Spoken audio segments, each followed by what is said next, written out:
My name is Gary Butterfield. My name is Cole Ross. And you're listening to Watch Out for Fireballs. It is Games Club podcast. And this week we're talking about Super Baseball 2020, a baseball game developed by SNK and Palace and published by TradeWest for the SNES in 1993. It's the crack of the bat. The boys of summer. The boys of summer are back. It is the middle of summer. Baseball season is in full swing.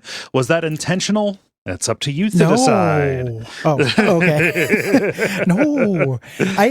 Being off social media, I don't even know. Like, I haven't heard anything about baseball. It's been fucking awesome.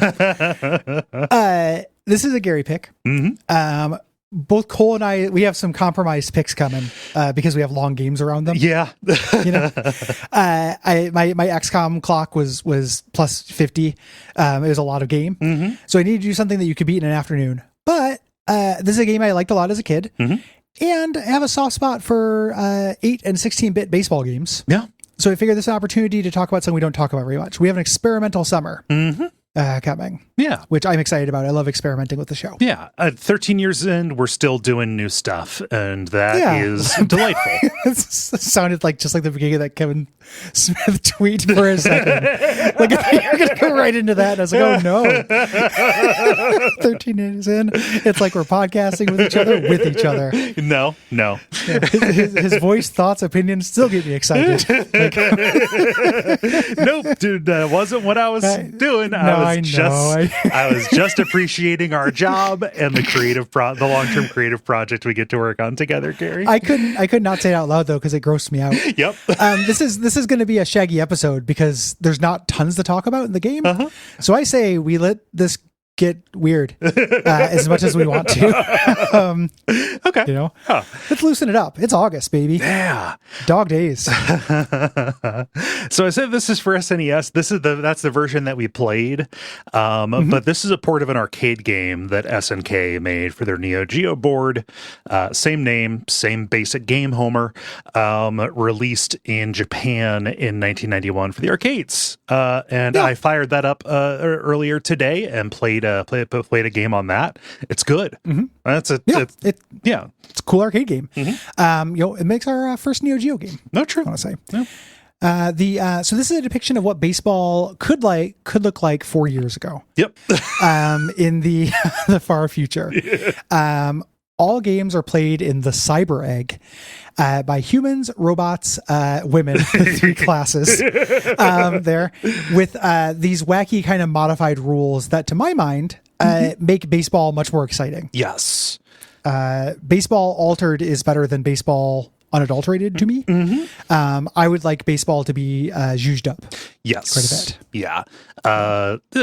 Complicated thoughts on baseball. We'll talk about that. I've got a little section here for there. But I agree. Okay. Like, when it comes to a sports game, if it is not going to be an outright like simulation, arcade it up. Put on just layer on some sauce, right? Yeah. Yeah, make it stupid. Get stupid with it. The manual lays out a bare bones story of corruption and manipulation at a grand scale. The Super Baseball Association, for years, had been rigging these robot on human baseball games. But the people, they rose up. They were sick of this. They went and disconnected the SBA's computers to even the games out in this grand act of defiance, ushering in an era of strict regulations and new and improved Super Baseball, pitting super enhanced power armor humans against robots. What's his name? Paul Bunyan, or just John Henry. Yeah, John Henry versus the machine kind of stuff. Yeah. Some of you don't unlock the Bunyan unless you pay a lot of money. Right. And it's really hard for him to hit the ball. He can only bunt, and he just, I say they kneel, and slams the bat into the middle of the thing and just bounces off. The camera doesn't zoom out. It just shows him up to the ankle. No. Yeah, you just see the back of his hairy ankles. So we don't do sports games very often. Nope. On this, we've done golf, which is not really a sport, and skateboarding, which is not really a sport. So this is a format shift. Yes, for us, those are the sports that nerds like because they're fun and only semi-competitive. You compete against yourself, which as nerds we like that. Yes, yeah. Skateboarding is about performance, and golf is one of the solitary pursuits of perfection, right? Yeah, and it's relaxing. Yes, like it doesn't feel it doesn't feel like there's pressure. Yes, with golf. Yeah, and we haven't talked about like our history with sports games because of the format of the show. We talk about nerd shit, right? The kind of games that we we're most drawn to, but also we have to have stuff like stories and things. So we haven't had a chance to like tell people or talk with each other about like what kind of history we have with sports games, right? Yeah, it's worth going into that. But in part because I'm curious as to how universal my experience is with this, which is enjoying sports games up to a certain age and console generation, and then falling off completely.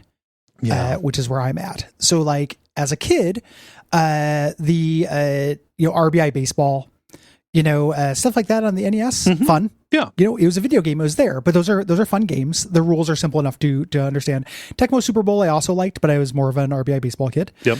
And then following into the 16-bit, that's where I needed a little juice. So Super Baseball 2020 was my drug of choice. Yeah. NBA Jam. NBA Jam, played quite a bit of NBA Jam, and then 32-bit. I said, why would I ever do this? And then just immediately stopped playing all of them in perpetuity. I haven't played a baseball game since Super Baseball 2020, or played a sports game other than golf and skateboarding since NBA Jam. Yeah, basically, I just quit. Something about the increased fidelity and being able to have a rule set that more matched, that was a little bit more complicated, destroyed it for me. Yeah. Like I had no interest. Even though it's one of the biggest genres in the world. There are people who just play Madden. There are people who just play sports games every year. They get updated. You can buy them in 7-Elevens. Yep. Like it is, I want to do a shout out to Will, did a series over at the AV Club called Descent into Madness, which was him as a non-sports guy trying to play Madden games, just because they are huge. Yes. There. And it's a good read. Yeah.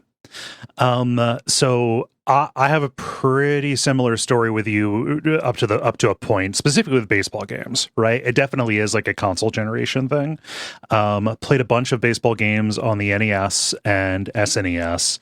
Got a little bit into the 32-bit stuff, but like most of the 32-bit baseball games that I played, there was a demo disc for the Sega Saturn. I forget of which game, but the demo was just the home run derby mode.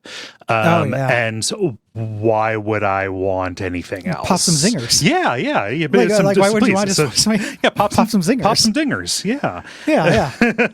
So baseball, not necessarily my sport in general. It's one of those weird sports that I think is like the best on the radio. Like I don't need to watch what's happening here. I need to half pay attention to it while I'm working as a security guard for a parking lot. Yes. It's the ideal form factor for baseball. Like, way to guard the parking lot, man. Sports fan, and then it's like, yeah. Yep. A bit more extensive history with other sports games, particularly because I was the youngest person in two households where it was both my older brother, my dad, and my stepdad were all big sports people, and they also had a say in which games came into our house, either through purchase or rental. So we had RBI, we had Madden games around, Madden games aplenty. So just by playing it with them, like that's how I learned the rules of football. specifically, was playing that with them. That and hockey too, like not from watching anything on TV, not from playing them myself. Well, they don't. That's a thing with sports that's kind of interesting, is that like on TV, there's no onboarding for sports. Mm. It's something that like your uncles and dads and brothers are just supposed to do for you. Yeah. Like I remember also having the rules of football and hockey explained to me as a kid, as in an effort to get me into watching them on TV. Yeah. Like I wasn't interested because it just looked like a bunch of men hitting each other, because that's what was happening. And then, my dad or one of my dad's weird scumbag friends would be like, okay, here's how it goes, and just explain the rules to me. Yeah. And I get it. Like I understood the rules. It wasn't a question of like not understanding it. It just like wasn't that interesting of a game to me. Right. Yeah. As somebody, even as a kid, was like, interested in games. Like even before I got into video games, like I liked board games, I liked things like that. Like rule sets have always been interesting to me. Yeah. I like rule sets. For me, the rule sets of a lot of sports are not very interesting. Right. Personally. Yeah. That and I just in particular find a lot of the sports that are very popular in America, namely baseball and football, to be just pretty boring in general to watch. Yes. Like an American football game, it's just a lot of downtime, made very Isn't it incredible? specifically. That's supposed to be an hour. Yeah. Like the football, how long is a football game? And it's like an hour and then an asterisk the size of Jupiter, like has nothing to do with an hour. Yeah. Like, so I had a similar experience, like all of this stuff, just people really tried to get me into it, trying to inculcate me into the cult of traditional masculinity. And words cannot describe how profoundly they failed. But regardless, I still have a little bit of a soft spot for football games, hockey games, a little bit, stuff like that. So when the NBA 2K and NHL 2K series hit on the Dreamcast, I was in hog heaven there. Those were really good and well designed games. I could still go back and play those. Those are really fun. But yeah, dropped off of football games after NFL 2K5 because that was the last one. I didn't care for Madden because that was all about these really high scoring kind of things. 2K had a better defensive game, which that's half of the time you're playing. It should be interesting to play it. Yes. So I never got into the later ones that have stuff that by rights should be pretty appealing to me, like franchise management and park management stuff. Yeah. Go ahead. That has always felt, when they integrate those things, it has always felt a little bit similar to the minigame discussion we just had in the Dispatch Roundup, where I like the idea of managing a park and doing the strategy level of managing a franchise, but I don't want every game to be ActRaiser. Yeah. Where I want that part. I would just play a game that does that part. Actually boots on the ground playing the games is less interesting to me. Yes. Than those bits. And those games exist, right? Just the manager mode, kind of deals. So come the Xbox 360 generation, just kind of fell off of playing sports games in general. So I'm not a stereotypical nerd with these things, completely writing them off or whatever. It's just, it was a certain time and a certain level of fidelity, I think, is the biggest kind of the biggest determinator for me. It's an interesting parallel with a lot of things with the video games where kind of the dark side of that fidelity. Dark side is too an overstatement, but as things are more abstracted, they have a broader appeal. Yes. And as they get more specific, they have a more niche appeal that is very intense for people who want accurate rosters. And want, it is part of the fantasy for them to actually play as the Seattle Mariners as they exist now. But all of that added fidelity is wasted effort to me. Yeah. And it's not just nerds like us who are alienated by that. When I was in late high school, so this would have been 2005, 2006, I brought home a Madden game. I checked out a Madden game from work. And my stepdad was really interested because, I haven't played Madden since the Sega Saturn game we had. So, and then he sat down and I was like, all right, I was trying to explain the controls and like, what'd they do? What did they do to us? Like it got too complicated for him to enjoy. Like he liked the arcadier stuff where you were just making different decisions and not needing, all 14 buttons of the controller to execute basic shit. Right? Quap. Yeah. Yeah, like the kind of like modern sports games feel a little like pop like to me, even though I know that's not really what's going on. Yeah. It just feels like it because I'm used to something much simpler. Like describing, okay, while you're running, you use the right stick to like stiff arm and to do maneuvers and stuff. And it's like, wait, both sticks? Wait, stick? Yeah. I don't just use the D-pad? Like it was really alienating, right? Yeah, the thing is vestigial now. Yeah. And you mentioned something about having a soft spot for going to games. That's a thing I still kind of carry as well. Mm-hmm. Like going to a live version of a sporting event is night and day with watching it on TV to me. Like that's kind of an event. It's bonding. You can talk to somebody, you know, you're there to kind of socialize. It's like a movie that you're encouraged to talk through. Yeah. Like even big fans know it's a little bit boring. Mm-hmm. So like you're supposed to get a little drunk and like be a little chatty during that. It's like fishing, except without the like weird cruelty angle of it. Like I get that. Yeah. Yeah. It's just, sitting down with a bunch of people to like watch it in a living room, like doesn't feel the same to me. Yeah. Watching a big football game with, 6 other people, don't feel the excitement.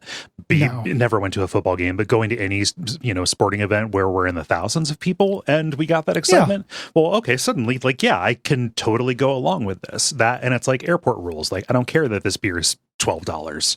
I'm gonna drink it. God damn it! Treat myself. And to get to people watch, which is also an airport thing. Mm-hmm. Like it's a lot like an airport. Yeah. Never that huge of a baseball fan. I've been to the sports. I've been to the most baseball games as it is, but like. I don't know. I grew up in Ohio in the 90s. So the team that at the time was insensitively called the Indians had a couple of really good seasons then. So I think it was like 95 and 97. So I got to know like the 95 and 97 Indians really well. Albert Bell, Jim Thome, Carlos Baega. Yeah. I think Ramirez was on there too. Really good team and got invested in their Major League. What's their big one? I forget. Oh. Yeah. Fuck it. Completely fell. What's the big baseball game? Yeah. The World Series? The World Series. There we go. Okay. Yeah. What's their one? Gary? What's their one? What's the thing they do? Yeah. Yeah. And their World Series run. In fact, I still have from McDonald's. They had a 3 baseball set with fake signatures from all of the players on there. Oh, yeah. I still have that out in my living room. And then, of course, right after that, there was the Mark McGwire and Sammy Sosa home run race. As it was. That was really fun to follow. But after that, I just kind of fell off, right? Yeah. I never had a period of watching any professional sport other than roller derby, where I got invested in that in the early 2010s. I played a fair bit of baseball as a kid. Yeah. With just pickup games with friends, baseball and softball, and generally enjoyed it. Yeah. It can be fun. One of the reasons why I think I like baseball more than football is because it's so fucking simple. Mm-hmm. Like baseball is a very simple game. Yeah. It is very intuitive to understand baseball, I think. So you did a little bit of that. I wouldn't turn it down, like I'm not doing it now because I'm busy and I don't want to get involved with the culture. But like if I had a bunch of friends together and it was a really nice day out. Yeah. And like we just walked up and there was just a baseball and a bat sitting there, I'd be like, what about this for 3 innings? Yeah. And like, that will never happen. I've designed my life so that will never happen, but it's theoretically it could in the world of dreams. Also, like the constituent parts of baseball are just kind of fun on their own. Like, I don't know, man, I'll play some catch. Right? Yeah. Or just like a catcher's mitt is a very handy little tool. It is. Yeah. You can play catch with a football. I will also play catch with a football. Look at me. I'm a jock. But like, just if as a little kid, you don't need 22 people together to just kind of like, okay, we're down at the park. I brought a bat and a ball. Like, let's just, I'll stand here and pitch and let's figure it out. We'll just go back and forth. Like we'll just find a way to just kind of dick around with this. That's real similar to me and Derek playing Left 4 Dead 1-on-1. Yeah. It's like that kind of thing. Yeah. That's before you get into, the really fun stuff like batting cages and whatever. Did your parents ever make you play sports, like play Little League baseball or anything like that? No, I told this story on Everything to Guppy before, and I'm sure I mentioned it on Abject Suffering, but I did wrestling for one day that my mom made me do and the coach pressured me into. And that was weird. I didn't like it. The story, just in short, is that during the thing, I didn't have a uniform because I was just trying it out. So I wore like gym clothes, and during the match, my shorts kept coming down and not coming down like a little bit, like, oh, butt crack. Like I was a little fat kid. So of course my butt crack was plastered all over everyone's eyeballs. Of course. That just happened. But like, post hole, like almost, and I kept pulling my shorts up, and the gym coach, Arch Rochelle, rest in peace, a realtor from my hometown, who is the wrestling coach and gym teacher, was crouching down, one of the reddest men, just screaming in my face to ignore it and just like, pin him, don't worry about your shorts, pin him, don't worry about your shorts. There are people here, sir. Yeah, I am in high school. This is the most sensitive I'll ever be about my butthole, Mr. Rochelle. Like, I'm afraid I can't do that, Mr. Rochelle. Like, at the end of the day, no matter how much you scream, my primary concern is not showing my butthole to a bunch of mean men who are already like pretty preoccupied with calling me gay. Yeah. Like I don't necessarily need to add fuel to that fire, Mr. Rochelle. Yeah. So that is my one bit of history with that. And I was like, yeah, fuck this. And then I just stopped and I was like, yeah, no. Yeah. And if I had been told to do, I would have said no. I had that kind of relationship with my parents. Like, no, I'm not going to do that. Okay. Yeah. That's pretty mortifying. I was going to say funny, but that would have been, I feel you there. I'm sure it ruined my fucking week. I'm sure that like who knows what horrible things I do now have their roots in that. Like what kind of like silly habits and traumas I have now. Yeah, my parents made me do t-ball and then a couple of years of Little League. I was more interested in chasing bugs in the outfield than anything else, and I quit when I finally quit. It was the middle of the season. Somebody hit a pop foul, like foul straight up. It bounced off of a light pole. And then it landed straight on my head, and I was done. You lost your memory. It was like a Gilligan's Island. Yeah, I forgot the word World Series. I was like, Mom, Stepdad, you're going to take me home. I'm never playing this again. Just walk off the field crying because I got beamed by a pole. Yeah, and then played some middle school football, quit that too, and then joined the golf team in high school, which was terrible at, but it was a free way to go to the driving range. So I was like, well, fuck, and also you walk 18 with that. It's like, it's exercise. So golf is kind of fun. Yeah. Back to the matter at hand. Yes. Yeah. So Palace was an internal developer for SNK. They made only this game and a beat 'em up called 8-Man. I got to check out 8-Man. It looks pretty generic, just sci-fi robot beat 'em up kind of thing. Yeah. This is built on top of a previous SNK arcade baseball game called Baseball Stars Professional.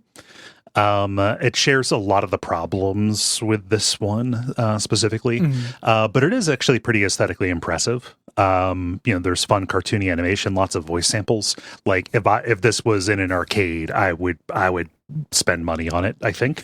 Yeah, drop a quarter on it. Yeah, absolutely.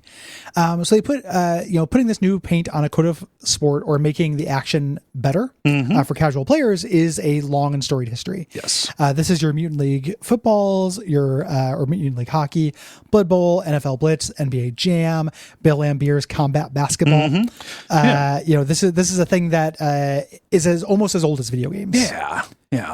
And it's a tradition that I wish there was more of. I think that as the league started clamping down licensing rights, like things like NBA Street went away, right? Yeah. Like NBA Street was fun, and then you just don't have that now. It's that and the ability to more closely emulate the games, I think. Right.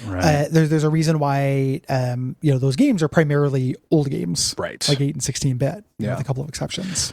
We played a similar game to this for the NES back in 2020 called Base Wars. I was like, I feel like I remember Base Wars. You brought that to the show, though. I would put $5 on the fact that in that episode I said, man, we got to do baseball 20. Oh, no, baseball absolutely. For WOFF. Absolutely, we did. Yeah. Yeah, I guarantee I said those exact words.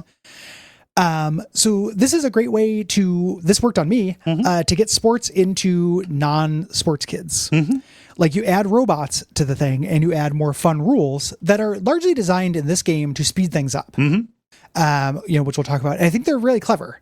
Like you talked about the shortcomings of this. There are shortcomings to this. Absolutely. This is not a perfect video game. It's also not an unmitigated disaster. Or anything, right. In a way that like, I was pretty pleased to go back to it and be like, no, this is fun. I didn't realize as a kid that it was an arcade game. It makes sense that it was, given how hard it is to defend, because they don't want you just parked there with a quarter. Right. But this game as it is, and the arcade game especially, is very big and colorful and fast. Like it's a pretty game. Yeah. It looks cool. Yeah. And the SNES port is pretty good. The Genesis port is weirdly slow. I will say that having loaded up the MAME ROM to play the arcade one, it's almost easier because of how fast it is, because of like the increased sensitivity. Like hit timing is better on the arcade just because of the frame rate and stuff. There's a trick to that. Did you figure out the trick to this? Was a weird like thing I figured out as a kid. Oh yeah, that I remembered to the hitting trick. Yeah, on the SNES version? Yeah, on the SNES, yeah. you don't look at the ball, you look at the shadow. Yeah. Well, no. Like not that. You if you tap the hit button, this is getting way ahead of ourselves in gameplay, but I'm just gonna say it. You will half bat. You'll kind of hold your thing, and then when you complete it, it takes fewer frames. And you still get the full power. So when you're teeing up to take a hit at take a bat at bat, you tap the button just for a second and do the half swing, and then you finish the swing when the ball gets there. That is ridiculously broken. It's super weird, but it makes it feel much more responsive because it changes the timing. Yeah. It widens the timing a little bit because the timing is hard in this, which is what baseball is, which we'll talk about. Yes. In this. Yeah. And when you say we'll talk about it, I'm not going to describe the rules of baseball. I don't know the modern rules of baseball. I know they added a pitch timer, which is good. Sure. But I don't know anything beyond that today. There'd be no point in doing so. No. You get it. And if not, it is pretty intuitive. Yeah. It's worth noting, too, the other thing I want to say is that in the Genesis version, it is the same as this, except that they got rid of some of the animations, but they add a feature where in between innings, they put landmines in the field. That's in the arcade version. Yeah. As well, crackers. Yeah. Is what they're called. That is stripped out of the SNES version. Yes. No idea why. Yeah. Maybe it was a Nintendo licensing things. We don't want landmines. Yeah, minefields. Yeah. There's Princess Di out there sweeping the outfield. Just like the way baseball is implemented in this game in particular, and a lot of baseball video games in this vintage. Yes. You alternate between hitting and then offense, and then defense, pitching and fielding. In single player, you always start out hitting. Yes. With this.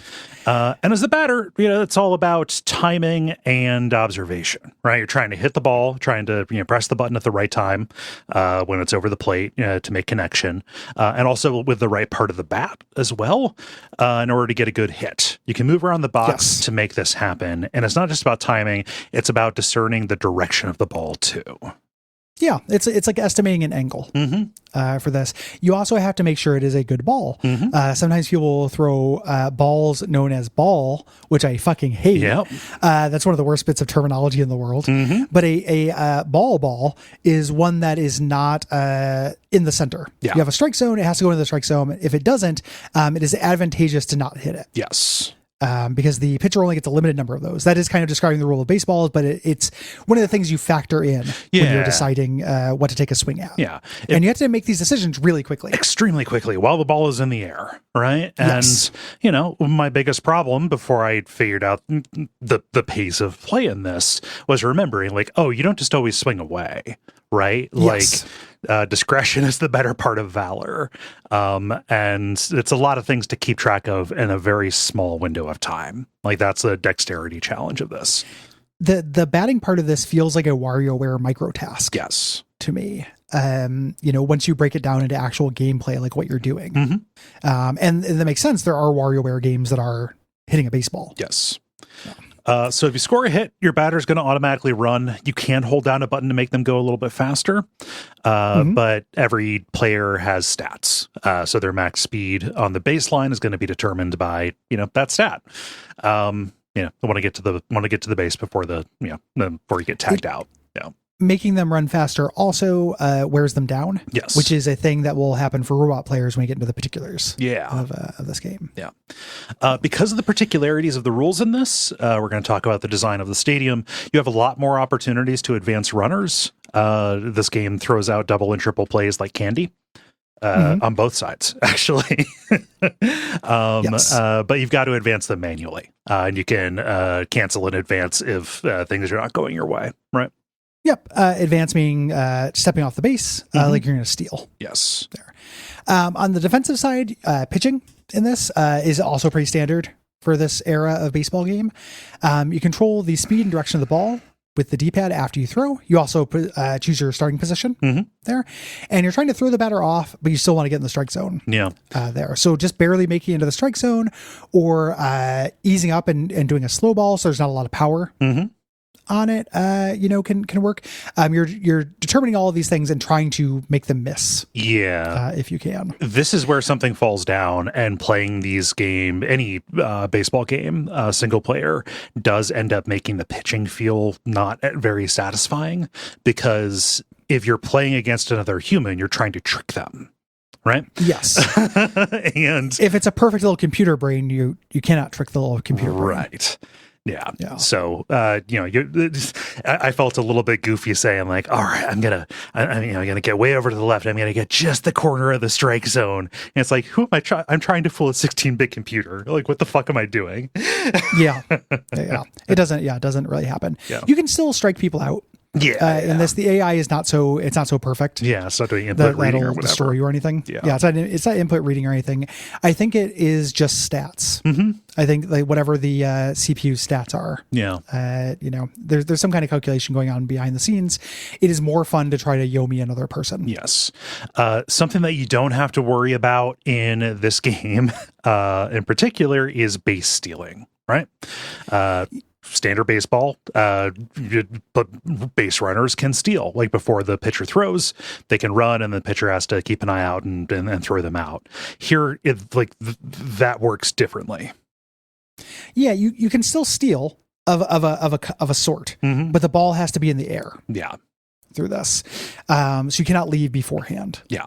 You can still kind of lead the bases, give yourself a head start, and you can technically steal. If something if you get to the next base and it's not out, you still get the base. Yeah, stealing amounts. But it's a decision. It's a decision to make the as the batter to make somebody get a head start on the run before the ball is hit. Right. So they're going to be, closer, they're going to be closer to their goal, to the base when the ball is in play.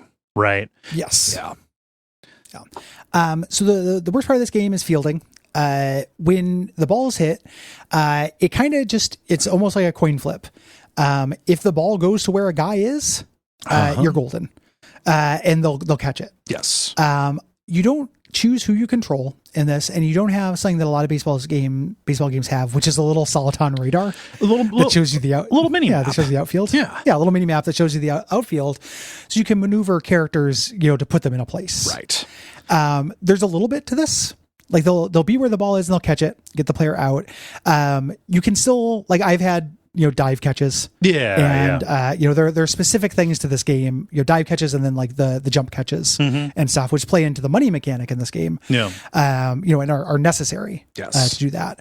But it's not a very robust defense. No. In this. And it's a real bummer because of the camera. So if you get a fly ball, anything that goes into the outfield, The camera is very zoomed in and it follows the ball.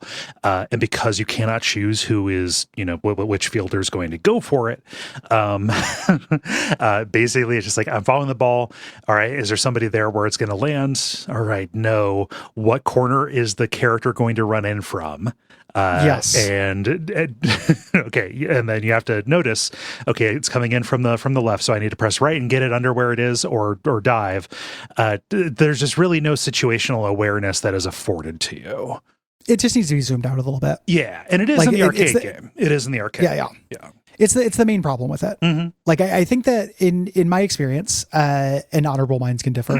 This is something I find to be true in a lot of 8 and 16-bit baseball games. Yeah. That the fielding ends up feeling a little bit like this. Like my guy just happens to be there or not. Mm-hmm. The biggest problem is when not like as you mentioned, when they have to come in from off field, or if it's a ground, ball, mm-hmm. A line drive or what have you. You do not know who you're controlling until it's a little bit too late. Yeah. Because of the zoom. Mm-hmm. It needs to be a little bit more zoomed out. Yeah. There's no infield fly rule in this game. Infield fly rule is just like, okay, if it's a pop fly that's caught in the infield, it's only one out. There's no opportunity to, throw and get multiple people out. Mm-hmm. Here you can just zing everybody. Right away. So like you can end an inning really, really quick in this if the die roll goes the wrong way. Yeah, which is also something I like in terms of making this go faster. Yes, baseball is slow. Mm-hmm. This is a faster game. Yeah. So like what you do in this, you don't know which fielder is going to do it, but you want to, because of the money thing, which comes up later, you want to dive and jump. Mm-hmm. To catch balls, because you get money. There's an economics angle of this we'll talk about in a second. You need to succeed in this game, you have to always be getting people out in a flashy way, if at all possible. This is a limited resource when it comes to robots, which we'll talk about.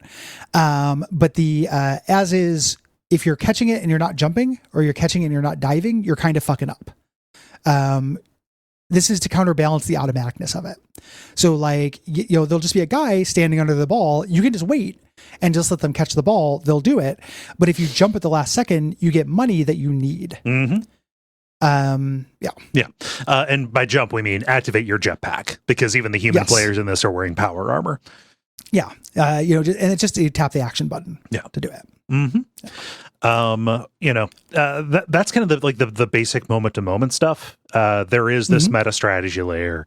You cannot alter your lineup, move people around to be in more advantageous place, but you can call in a pinch hitter or a pinch runner. Mm-hmm. I've always felt like that's a weird rule in baseball. Yes.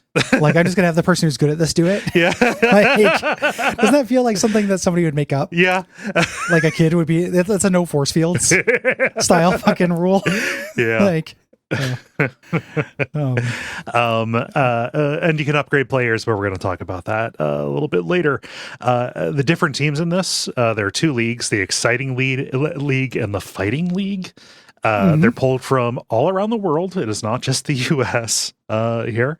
And it'll show you aggregated stats to show you what they generally excel at. So the American Dreams are really big hitters.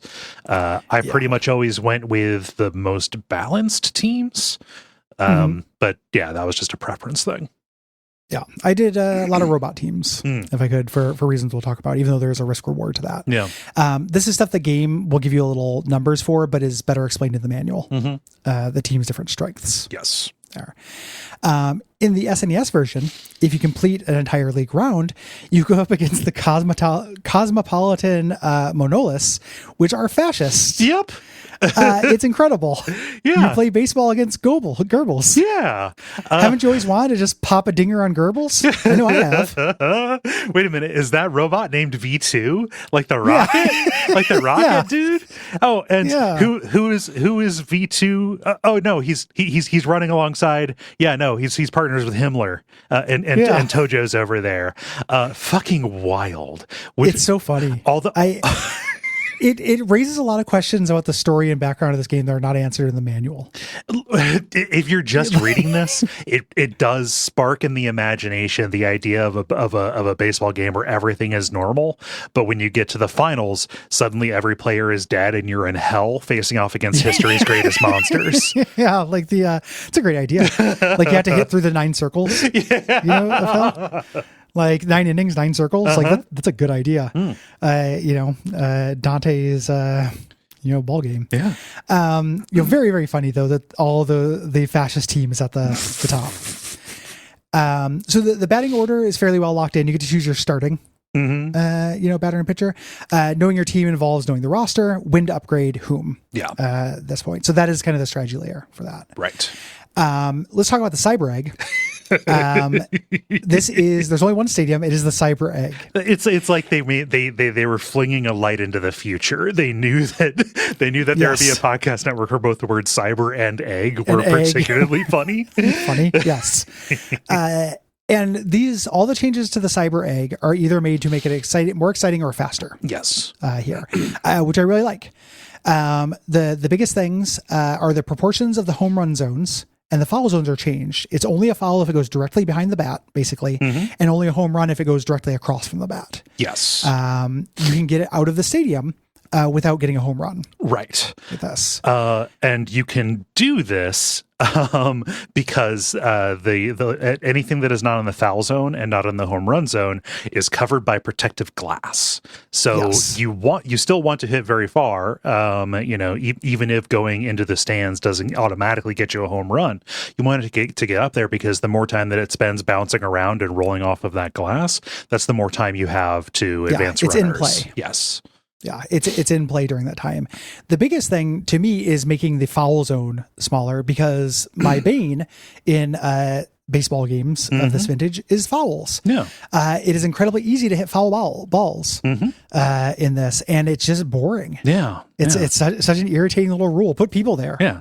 So I don't know, just make it part of the outfield. So yeah, the foul line doesn't just follow the baseline all the way out. Like beyond the first and third base, everything is fair, and there is a certain amount of strategy to, like, if you hit something pretty hard that ends up being just barely fair, that is also a very good that is also a very good play. Because nobody's there. Yeah. They have to all run to it. Yeah. No one's going to be there to catch it, especially if it's just barely fair and goes in the stands. It's going to bounce slowly down there. You're going to get a double or a triple off that. Yeah. Yeah. So it's exciting. And it's also exciting to have just to work in the aim for the home run at the center, right? It is very high reward. It's not just score that you get. The home run is the quickest way to get money. It's the moneymaker, which is really important. Like you do not succeed in this game without making money. Right. Otherwise it is just kind of a hard baseball game.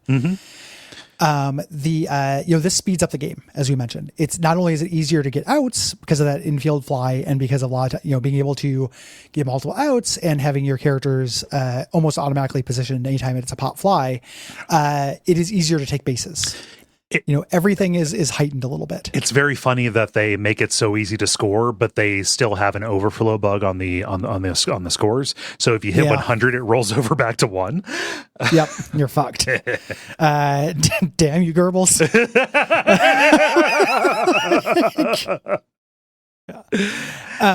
The field has some hazard zones.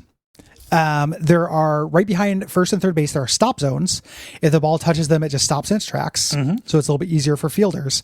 And then in the back wall of the home run zone, there's a jump zone where your fielders get a super jump. Their jetpacks fire and you can catch a home run ball. Yeah. This is hard to do. It's super sick when it happens. Yeah. It's like the best feeling in the world. I played this for about 3.5 hours, I think. I only managed to make this happen once. Yeah, it's difficult. Yeah. You can get a pretty good jump on any of the other sides as well. Yeah. But it's not the super jump. It's not the jump zone jump. Yeah.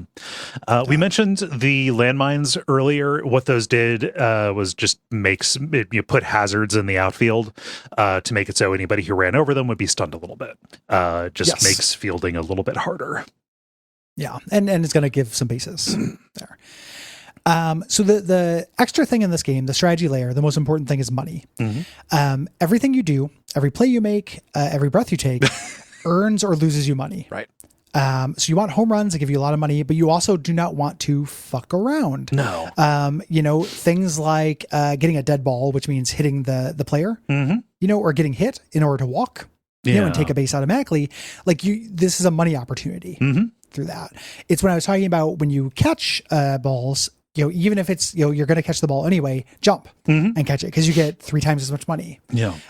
Even if you don't need to, dive for it. If you can make it, you get more money. And your money does not carry between games, and you use it during the game to upgrade. So the game itself is dynamic. You don't just have the starting roster. You're making these choices as you go. Right. So use it or lose it. Because those upgrades don't carry over either. And upgrades are the main difference between humans and robots, aside from, visuals. And we should describe those differences. Yes. So humans, male and female, come out of the box with better stats than robots. They also have more stamina. Yeah. They do not tire out for a little bit. In exchange for that, when you upgrade them, you upgrade individual stats. So they have hitting, fielding, and pitching. There are 3 levels of them, and they raise them by a percentage, a relatively modest percentage. Yes. But it's also relatively cheap. And your upgrades can wear off if the players tire out. You can then sub them out or refresh them with the new upgrade, right? Yes. Yep. And then human players can also be turned into robots. It's dark. It turns them into a robot. They get the advantages and disadvantages of being a robot. It's also worth noting the robots in this are like the little brain bots from Fallout. Love it. Yeah, they're just absolutely like clank, clank, you're dead, garbage can robots. They're not cool looking baseball bots or anything. No. Most teams come with a couple robots from the start. There's an all-robot team, the Mechanical Brains. I think there's also an all-human team. I don't think it's every team has a robot. The trade-off for robots is they start out with generally worse stats, even though they don't start with 0. Like they can be turned into 0. We'll talk about that. But when you upgrade their stats, it's a huge upgrade. Yes. So whereas a player, it might cost $5,000 to raise your hitting 13%. For a robot, it costs $5,000 to change everything by 40%. Yes. And eventually you can get a gold robot, and they're absolutely a menace. Yeah. In this, but robots tire out easier. So if they are doing a lot of these special moves, these jumps and slides, being forced to run faster, then they start smoking and sparking, and they can blow up and turn into like crappy stats all across the board, worse than their starting stats. Yeah, dead weight. And because you don't have like a bullpen, if that robot blows up, it's useless everywhere, right? So there's like a maintenance cost built into using them. Yeah, and you want to be using, that's when you're like using pinch hitters and runners and stuff. Yes. The way this articulates in playing the game, and I remember this when I was young and also came back when I was playing it now, and the reason why I ended up favoring robots is trying to get a bunch of money in the first few innings, upgrading a super bot who could just absolutely pop dingers, until I had an insurmountable lead, basically, and then just that robot would wear out, and then just play defense as best I could so they do not take over that lead. Yeah. Getting a golden robot in this, the power curve is real. Like you will hit harder than you think without actually trying that hard. Yeah. In this. Yeah. And that's a little bit offset. Like having a player that can do everything very well is not entirely useful. So like robots themselves are not like a 100% improvement, right? Because if you got a pitcher, like you can just make them an incredibly good pitcher, and that's the role that they serve, right? So it's just a different level of strategy. Humans are, depending on the team, always going to be more numerous, right? So you are spending a little bit less money for smaller but more specific upgrades. Right. It's also a thing where early on, you're not going to, until you kind of figure out how to game the money system, you're not going to have robot money. Yeah. For like quite a while. Like when I was getting back into this and like re-getting my Super Baseball 2020 legs, like I could not afford a robot. No. Or, could not afford to turn anyone to a robot, could not afford to improve any robots in the game.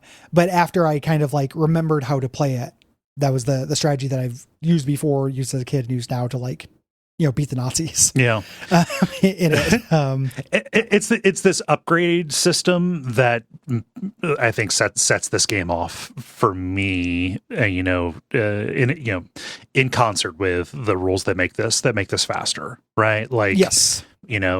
Looking back, because I went and did some comparisons on other baseball games, like there isn't that kind of strategy to like pacing out like the way your effort over the course of a game is going to go, right? It's more about the reflex test, and it's more about fooling individual players. Here, having player performance lead to avatar strength, and figuring out how to use that resource is really, really interesting in a way that just the reflex test is not. And it's really no wonder this was the sports game that I got. Yeah. Because that's something that's interesting to me, right? Like I am interested in strategy layers of things and less interested in perfecting a timing thing, just in general in video games. Like it's not as fun for me. Yeah. So that's probably why this felt super good as a kid.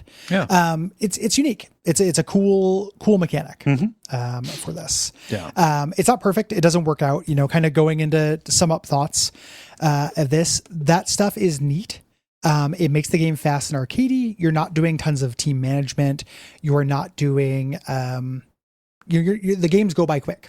So like in comparison, like a game of this might take 10, 12 minutes. Yeah. To go through a game, as opposed to 2025. Right. In like an RBI Baseball 3 or something. Yeah. Yeah. And that's welcome. This is nice and snackable. And weirdly, we end up like with this in a theme here, where where we also was it this year we talked about Crazy Taxi? Fuck. Yeah. Yeah, it was. Okay. Yeah, Crazy Taxi was this year. Yeah. Yeah. Yeah. Killing it with arcade picks this year, Gary. Yeah, and I don't know that I have a lot of like wrap up thoughts on this, other than video game baseball is fun, especially like the press your luck kind of stuff, deciding when to run, trying to compensate for errors, like all of that is present in addition to this welcome strategy layer, right? Yeah. It makes me, the thing that I wish that I had done as a kid and was able to do now is play this multiplayer. Because playing against the computer, I think, it's fun. It was fun for me, but some of those weaknesses in the defense, if it were just applied to everyone, would maybe feel a little bit better. Yes. And you'd be doing that kind of game of Yomi with pitching. Yes. Which I think would be really cool. Nobody wanted to play with me. All my friends just wanted to play Street Fighter. Of course. At the time. Yeah. Which is, I get it. Street Fighter's pretty cool. Yeah. Just throw fireballs. Yeah, you throw fireballs instead of fastballs. It's much better.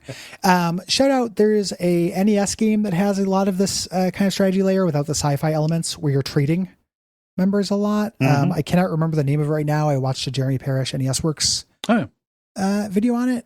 So it's that's out there. So I want to make sure that gets some credit. Yeah. And then ultimately, like, I really wish that this kind of arcadey, kind of magical sports game would come back. Yes. As an idea. I know that you can have, there's like Super Baseball Stars. They're like, or not that. What's that game Super called? Mega Baseball. Yeah. Super Mega Baseball. Thank you. Like, I know they exist to a certain degree. It's still really semi. It's just the graphics themselves are kind of cartoony. Yeah. Yeah. It looks cool, but this idea has gone away. And it's really like a dead genre. Yeah. In a way that I bemoan. Yeah. Somebody take this this premise and apply it to like baseball in hell. With historical 9 figures. circles, 9 innings. Yeah, 9 circles, 9 innings. Do it. Take it. It's a free idea. 9 circles, 9 innings, 9 doors. Just there. You have to hit the baseball into specific Sudoku holes. I think that would be really cool, and it's I miss it. Yes. So yeah. Fun stuff. So short episode, weird episode, but that's what happens when he starts the format. And it's also what happens when we play 55 hours of XCOM 2. Yes. Yeah. Not regretting. I love that game. Probably my favorite game I played this year, but it's a lot. Yeah. Hey, got to pull from somewhere, right? Yeah, it's true. I can't imagine we're going to do a lot of other baseball games on this show in the future. No, maybe. no. But Similar with golf. Like I feel like we covered golf. Here's a threat. Promise. We're not done with Tony Hawk. No. Like I will do another Tony Hawk game, even though we covered Tony Hawk. Yeah. Like those are really similar, but like I don't really care that much. Yeah. And there's enough level design stuff in that to where like there's stuff to talk about. Yeah. It's a shame that they canceled that Tony Hawk 3 and 4 remaster because that drives me fucking crazy. Wild. I cannot believe decision makers. Yeah. But like at the same time, there's actually a huge modding scene for Tony Hawk games on the computer. You play the PC ports and they backport all the other levels into them. Like you can play Tony Hawk 4 with every level from Tony Hawk or, no problem. Oh yeah. You just have to Google it. Yeah. But baseball games have gotten kind of interesting, like MLB The Show in particular. Like I generally just keep a little bit of an ear out on that because they end up having story modes that are kind of like little museum pieces, highlighting different parts of the history of baseball, like letting you play through important eras. The big one recently, MLB The Show 2023, like its whole story mode was about the history of the Negro Leagues. So like going and playing historical games like Satchel Paige, right? Yeah. That's cool. Yep. That's very neat. It reminds me a little bit of the story forwardness of like Mortal Kombat. Yeah. Nowadays. Yeah. So thanks, Sarah, for listening and going on us with this journey. If you're listening to this and you are a minority of any kind and have a project or product you'd like us to highlight, we'd be happy to do it. Send me an email at Gary@Duckfeed.tv. Please include a description and pronunciation. This month, we're talking about a project from Leah Trazi. Is my best attempt at pronouncing this, so apologies if I got that incorrect. They have put up a webtoon, a webcomic that they've made. It is best found by searching on Webtoon, so I'm going to give that spelling for this here. Leatrazi on Webtoons. And it is a biographical comic about kind of gender feelings and kind of going through life and dealing with that. Putting down kind of real-time feelings as raw as they possibly can. It is called Inquiries and Doubts. Check it out. Yeah. Awesome. Yeah. Give that a look. Let's see. So, in addition to that, send those into Gary if you have them. We want to use the platform to raise other people up. If you have thoughts on the different games we're covering this month, you can go to Duckfeed.tv/contact, write in by the 15th of any given month in order to and be considered to be read in the dispatch episode. This month we're talking about Super Baseball 2020. I want to expand that because I don't imagine a lot of people played this one in particular. If you have thoughts about this one in particular, please write in. But also if you have thoughts about 8 and 16-bit baseball games or fun stories playing with your dad or whatever, right? Yeah. I don't want to hear 1,000 people just saying that we're idiots for not liking modern baseball games. Right. Please. I don't imagine we've courted that audience, but the normal rules apply. Yep. Be cool. You're cool, right? Be cool. Yeah. Be cool. If you're not cool, I just won't include it in the episode. So yeah, that's true. But also you don't need to read that. Yeah. Don't waste your time or ours. Also, if you have thoughts about XCOM 2, little point of clarification now that I've got the other side of this, it does include War of the Chosen. The other DLCs are only vaguely, because a couple of people asked about whether we're doing it with the DLCs. The other two DLCs, the Monster or Alien Hunters and Shen's Last Gift, are integrated, but not the story content. Yeah. So if you just play that game as it is commonly sold now with War of the Chosen installed, you get the War of the Chosen content, but that other stuff is not included story-wise. Yeah. So we won't be covering that. And that's a two-parter. Yes, two-parter. Much needed two-parter on that. Yes. Yeah. And the premium episode for this month is about Illusion of Gaia, SNES game by Quintet. I believe the last of the Quintet games. It is. Yeah. Yeah, we're rounding them out. Yeah. And then for September, for next month, write in about Super Bomberman 2, City of Heroes, or Fable 2 by the 15th of September. For City of Heroes, we're going to be doing one of the, I think the officially sanctioned fan server. By the time this comes out, more information will be out. I will probably put up like a little post on Patreon with information if you want to play along with us. Yeah. And that will answer the questions as to like what version we're doing, because like any MMO, you have a lot of options. Yes. For it. And from somebody from the outside, it's very confusing. Very much so. Yeah. If you're hearing this and you're not a patron, we'd love it if you joined us. If you go to patreon.com/Duckfeed.tv, $5 a month gets you our premium episodes. So that includes Illusion of Gaia, Fable 2, all that stuff, all the ones we've done so far, as well as a bunch of bonus shows, Abject Suffering, Unfilmable, Real Lich Hours, Bonfireside Chat, tons of stuff. $5, just like a gabillion things. Yes. And it's $1.25 a week. You're not going to tell you how much that's worth to you, but we think it's a really good value. Yes. If you can't do that, there's always rating or reviewing us, subscribing in your podcast directory of choice, spreading the word. All of that does help us out. Yeah, we really appreciate it. Tell your friends and join us in thanking our producer, Gwen. Yeah.